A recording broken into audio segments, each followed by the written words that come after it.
تبارك الذي نزل الفرقان على عبده ليكون للعالمين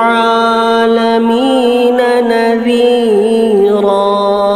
کسی بھائی نے سوال کیا ہے مفتی صاحب، عورت کی نماز جنازہ پڑھانے میں اس کے اولیاء اور شوہر میں سے کس کا حق زیادہ ہے؟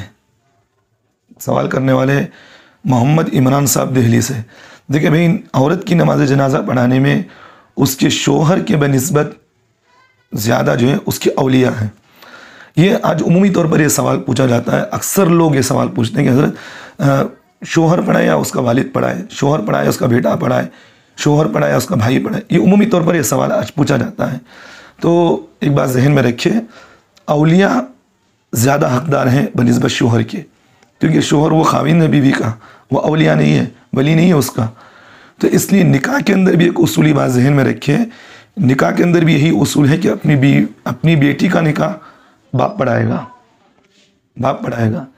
اگر وہ اپنے باپ کو باپ یہ کہتا ہے کہ بھی میری بیٹی کا نکاح یہ میرا بھائی پڑھائے، یہ میرا باپ پڑھائے، اس کا دادا پڑھائے، تو اولیاء حقدار زیادہ ہوں گے بنسبت اس کے شوہر کے۔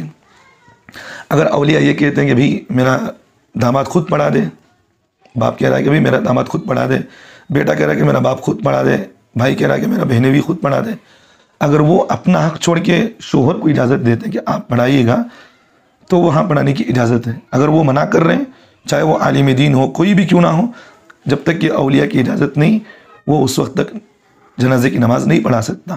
اولیاء کی اجازت ہے تو پڑھائے، اگر اولیاء کوئی بھی نہیں ہے تو آخری درجہ شوہر خود پڑھا سکتا ہے۔ اگر موجود ہے تو پھر اولیاء سے اجازت لینا ضروری ہے۔ جس طرح نکاح کے اندر ترتیب ہے تو اسی طرح جنازے کی نماز، عورت کی جنازے کی نماز میں بھی یہی ترتیب ہوگی۔ اللہ تعالی ہم تمام کو عمل کی توفیق دیں۔